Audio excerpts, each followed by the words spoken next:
Welcome back to News Talk. With reports of toy recalls, parents have started to worry about the safety of the toys they have at home and the ones they are looking to buy for the holidays. Dr. Brad Jacobs is the head of integrative medicine for RevolutionHealth.com. He's been the Osher Foundation Endowed Chair for Integrative Medicine and the founding medical director of the UCSF Osher Center for Integrative Medicine as well. He's known as an expert in his field, so welcome so much for being here. Thank you. It's a pleasure to be here. Great to have you here. So we're talking about toys. It's been such a hot topic this year. So many parents wondering what is really safe. There's been many lists that have come out. There's been toys that have been pulled from the shelves and pulled back, put back on them. Yeah. What should parents be looking out for this holiday season? You know, it can be overwhelming sometimes for parents, and there's a lot to think about. But fortunately, there's a lot of organizations out there already that are doing our homework for us. Okay. Most of the toys that are actually on the shelf are safe. We hear about the ones that have been pulled back, and I think so. Most people can think that in all likelihood, there are going to be safe toys out there. Okay. But if they want to think about it to the next level, what they should really think more clearly about is it age appropriate for their kids? So that's the first one. And the second is thinking about magnets and paint. We've heard a lot about lead paint. Right. And for parents that are concerned, there's nothing specific maybe on the box of the toy, and there's nothing specific that says this was an item that was put back. Right. What should they look actually handling the toy before they give it to a child to make sure it doesn't have small pieces or that sort of thing? What types of things can they look for? Yeah, so for children under 3 in particular, you want toys that are durable. You know, kids will suck on them, pull on them, tear them apart. And as you know, they seem indestructible, and the next thing you know, they seem like they are becoming tattered. So you want hardy toys, especially for kids that are under 3.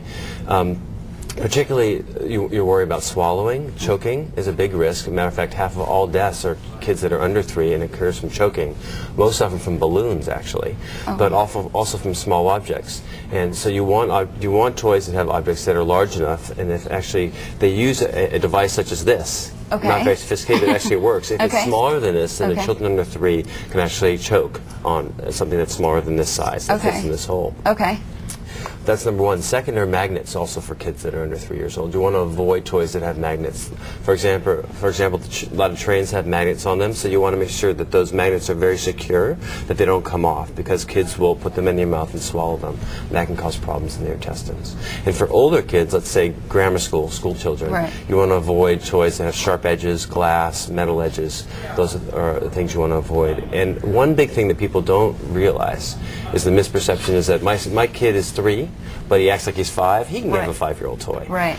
Actually, the guidelines that are written on the boxes are for the safety reasons, not for the intelligence of your child. So you actually want to follow the guidelines on the box for safety reasons. Okay.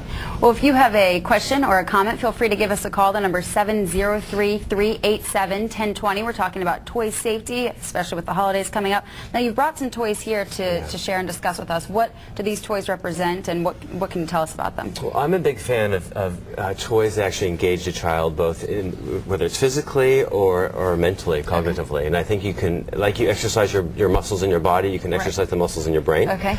And so this is an example of some of those. This is a great toy for kids that 18 months and older. And again, you want to look here. Here it says ages 18 months and older. Okay. And if you open it up, they can learn the alphabet. Great little pictures, and airplane with a picture of an airplane. And it's nice to have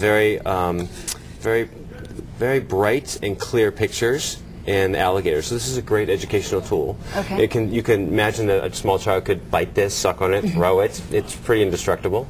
Great example of a tool where someone can actually be engaged mentally and have fun looking at pictures. Okay. And I know many of the toys that have been painted or something that people are still worried about lead. Yeah. We should assume that if it's back on the store shelves, it's safe for a kid? Yes.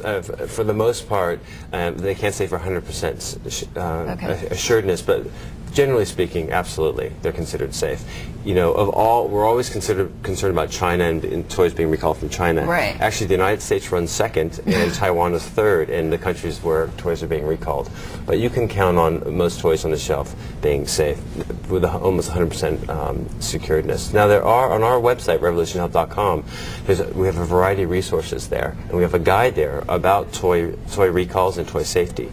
And on there is a list of different organizations that if you want wanted to sign up for an email list, these different organizations, in particular, there's one called Consumer Product and Safety Commission. Right.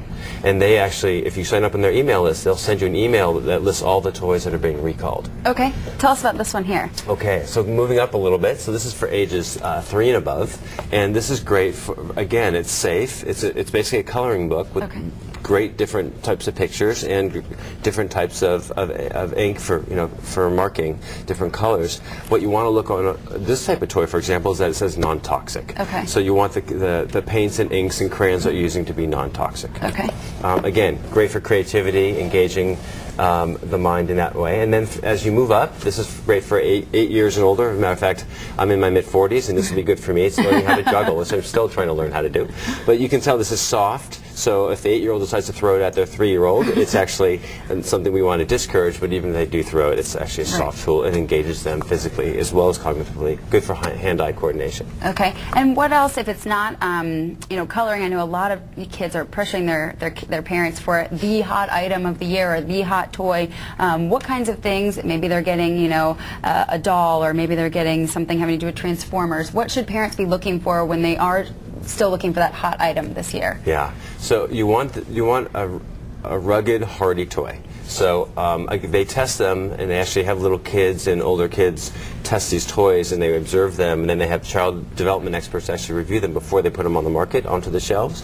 But again, you still want to check it yourself. You can imagine a stuffed animal, for example, that may have eyes and different tidbits on it, but after a while they could break off, and that could be a choking risk. So you want a very hardy toy when you think about that. What I encourage children and their parents to think about, rather than the latest fad, although it's hard to have them resist, but match the latest fad with things that will engage them both physically and cognitively. And rather than a lot of the video games, for example, now where kids will spend hours watching videos, it's much more passive. Right. You want to find the toys that engage them in an active way.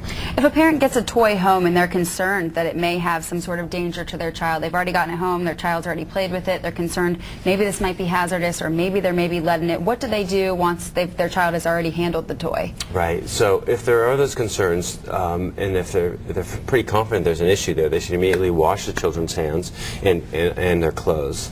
And particularly if it's lead paint, for example, they should remove the toy. And then all the toys around it, they actually need to dust all the other toys and make sure the lead dust particles don't get on the other toys as well. Those are the biggest issues. But they can also contact the Consumer Product Safety Commission directly and ask them to look into this particular toy. Okay. We talked about video games, and we're saying that we need to cognitively, get our children to be doing more things, maybe doing physically and mentally. Do video games play a big role in that, or should they still be taking the bean bags outside and playing with their siblings? So research has shown actually if children spend more than 2 hours a day in screen time, whether it's television or video games, it actually leads to hyperactivity and behavioral problems. Okay. So we recommend limiting a child's screen time to less than 2 hours per day, whether it's television, computer monitors for games, or video. Okay. There are videos that are educational and get people with their hand-eye coordination going, which is great. But again, they should limit that to less than 2 hours a day. Okay. If you have any solid tips that parents can take, they haven't bought their toys for their children yet for the holidays, and they're still gearing up to do so. When they're heading out to the stores, what would be a few tips that you would hope to sort of embed in their minds as they're searching the shelves? Yeah, well, this year in particular, people use the internet more and more to buy toys. So sometimes they sit in their home and they can't sleep at night. It's 1 a.m. they're buying the toys, or whenever they're doing it. One of the main things they should keep in mind for toys for kids in particular online is they don't have the same strict guidelines as they do in the store. They don't have to mention the age appropriateness. They don't have to necessarily have the same standards for safety if the company comes out from a different country. So they should be aware of that, and they should be cautious around that. And there's an advantage to actually getting up and going to a store which has to abide by those guidelines.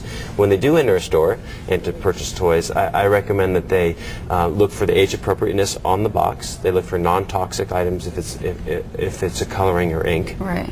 And they try and find toys that are really durable and safe.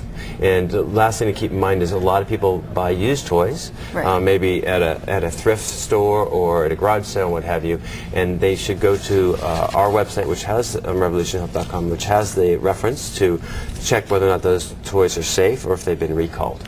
Okay, so lots of things to look forward to and look for when people are heading out to the stores. One last piece of advice that you could give if a parent is hoping to get something involved in their child. Quickly tell us, you know, how do you turn your child in the direction of wanting something cognitively if they want the latest toy?